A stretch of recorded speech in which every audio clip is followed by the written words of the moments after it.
All right, everybody. Good morning. Happy Saturday. This video is going to be a little quicker than my usual pregame video because I still don't feel good and I still just want to get out of here and go to bed and try to sleep this off. So, hope everyone's doing well today. Hope everybody is going to have a good Saturday of college football. But tomorrow morning, we've got the Seattle Seahawks taking on the Jacksonville Jaguars in Jacksonville. Not a fun trip to make across the country. Of course, last week Tampa Bay made a very similar cross-country trip and won in Seattle, so it's not like it can't be done. But this is going to be a difficult challenge, and the matchup I think is not very favorable. And the bottom line here for me is Mike Macdonald is going to have to really earn his money this week. That is what it's all about if the Seahawks want to win. Be right back. All right, guys, let's take a minute so I can tell you about Sleeper, a one-stop shop for all your sports needs. You can celebrate and chat on sports games in real time with other users. You can get the fastest scores, blazing fast sports news and sports alerts right at your fingertips. And of course, you can use Sleeper to play in fantasy leagues and win real money on picks contests. This is the way sports were meant to be enjoyed together. So download Sleeper today. Use promo code SBN to get up to a $100 match on your first deposit. And you can pair that with another promo they have right now where you can get a $20 entry free with no deposit required. So get both of those things going. Terms and conditions apply. See Sleeper's terms of use for details. Currently operational in over 25 states and growing. So check out Sleeper today. Get to it and go have some fun with sports this year.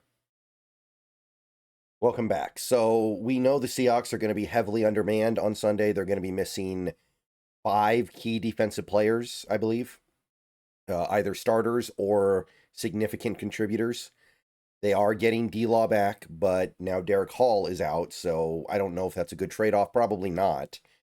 And Jacksonville is pretty darn healthy. So we are undermanned. We are on the road. There's a lot working against the Seahawks in this one. And the only way we win, I think, is if Mike Macdonald can prove that what happened last week was a fluke. What happened last week was not reflective of what he can do as a coach. And he can bring something forward to overcome a talent deficiency like the one we have in this game. So let's talk about it a little bit. Starting with the Seahawks offense, that's the side of the ball that right now I think that as fans we can feel good about. Right now the Seahawks offense is one of the best in the league. They're scoring at a top 5 rate. They are doing a good job consistently moving the ball. They're creating big plays. They're not consistently running the ball yet, but they do have a capable rushing attack. And Sam Darnold has played at a very high level through 5 games. Now, Jacksonville is going to do something that a lot of the teams we played so far this year don't do. They are going to rely heavily on their front line, get pressure. Don't expect to see a lot of blitzing. Don't expect to see a lot of creativity. They're going to keep it simple. They're going to come at you with their front 4 that features Joshua Hines-Allen, Trayvon Walker, and old man Eric Armstead. So that right then and there is something new because previous teams the Seahawks have played, they have tended to try to stack the box, try to throw complex looks at the offense. And one of the big reasons why the offense has been so good so far is that Sam Darnold has been able to make defenses pay when they try to send something exotic. Jacksonville, probably not going to be all that exotic. They're going to keep things nice and simple, which on the one hand makes things easy to figure out, but on the other hand, you have less mismatches and less ability to exploit mistakes. They're just going to be rushing 4, dropping 7 back. Expect a lot of that. And I just went through that front line, which is so talented, but there's other stuff going on this defense too. Big fan of Devin Lloyd at linebacker. He is a very fearsome player. They've recently swapped out cornerbacks for Greg Newsome. Maybe that's something the Seattle can use to their advantage because he just got there. Assuming that Greg Newsome plays this week, then maybe we attack him. That might be the move here. But overall, I'm worried that this Jacksonville defense is going to pose a challenge and pose a style that is not to the Seahawks' favor. That's kind of my concern here as I look at this game. I think that this, excuse me, yeah, still sick, guys. We're on the other end of it though. I promise. I believe they have the 8th defense in the league right now in terms of scoring. They've been very good so far this year. They've played some pretty good offenses, right? They're the only team that's beat the Niners. They played the Chiefs. The Chiefs haven't been great so far this year, but there's talent on that offense. They've got Andy Reid. They got Pat Mahomes. That's always a formidable foe.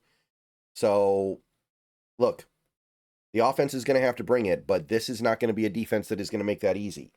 They are not going to do the same things that teams like Tampa Bay did that allowed Seattle to exploit them. And then you have the other side of the ball, and this is where I really want to this is where I really want to see something different, because last week, severe disappointment where Seattle was down so many players on defense and Mike Macdonald just kind of sat there and let it be. He just decided to basically allow his third string and second string defenders to get beat over and over and over again. And with one exception, he never tried to dial anything up. And that is not the Mike Macdonald we thought we were getting when he was signed, when the season started. We thought we were getting something different than the Pete Carroll experience, but last week was the Pete Carroll experience. But now you've had the whole week to prepare. You've known that these guys are probably going to miss the game. This is not Derek Hall getting hurt after a few minutes, and suddenly your game plan that counted on having Derek Hall needs to get thrown out the window. That's not what we're dealing with here. We are dealing with a situation where you've had a whole week to set up, and you need to use that to your advantage somehow.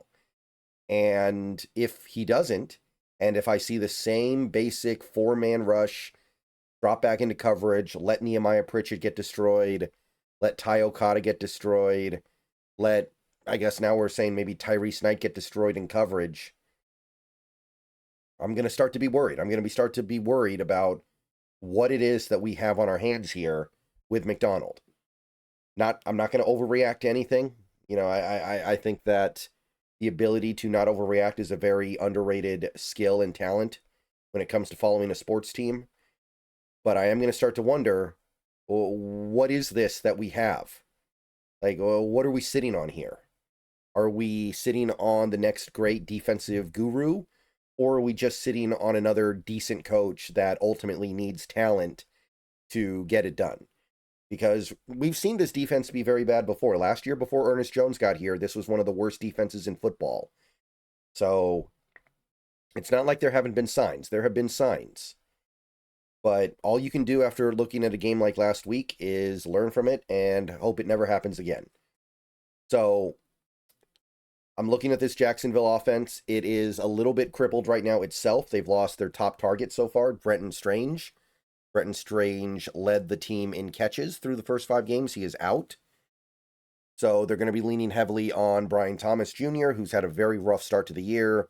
Travis Hunter, he's been pretty good. And they still got a really nice offensive line that has mostly kept Trevor Lawrence clean. ETN has been phenomenal to start the season. This is the best football he's ever played in his career. So if you just go talent on talent here, you're probably going to get beat. In fact, if you just try to go talent for talent, you're probably going to get beat very badly. If you try to do what you tried to do against Tampa Bay, I don't see how the result is any different. Except I don't know if our offense can go hog wild the way it did against Tampa. So with all that being said, I'm putting this one through in my mind. I'm hoping that Trevor Lawrence makes some of the mistakes that have been characteristic of his play so far this year. Trevor Lawrence has been very mistake prone despite being in this very, very good offense. I'm a big Liam Cohen fan. I think he's a genius. And despite the new offense, despite the weapons, despite the good start to the year for Jacksonville overall, Lawrence is a guy who turns it over about once a game. Hopefully we can get a turnover this week. And hopefully they can continue to make some of the mistakes that have plagued them through the first 5 games. They do a lot of those pre-snap penalties. They get a lot of delay of games. If we can replicate some of that, that'll help equalize things a little bit. But at the end of the day, I have to keep it real. I just don't like this matchup at all. I don't like the fact that Jacksonville gets pressure with 4, and I don't like the fact that their offense is predicated on getting the ball out quickly, and I don't like that their offense is, in essence, the same offense that the Buccaneers run. It's the same Liam Cohen offense, except now we're dealing with the architect instead of the understudy. So, unfortunately, where I stand right now, I'm seeing something like Jacksonville 30, Seattle 24. Not feeling this one. I think the best thing Seattle has going for them right now, I think the best thing that Seattle has in their favor is circumstance. Seattle's coming off a tough loss. They need this game. Jacksonville is coming off the short week where they got a big win against Kansas City on primetime. A game that came down to the wire. They don't need it as much. And they're probably riding a little bit of an emotional high after beating Kansas City. They may come out a little bit lackadaisically. And if they do, you got to take advantage. But short of that, I have a hard time seeing the path to victory here. Okay, so let me know what you guys think down below. I will see you guys probably later today. Go Hawks, and surprise me. Surprise me, guys. Last week is something that I need to get over as a fan and as a content creator here on YouTube. And the only way that I'm going to be able to get over it is if I see it not happen in following games. All right. Everybody have a good Saturday. Again, I'll probably make another video later, but I am still chewed up. So we'll see. Go Hawks.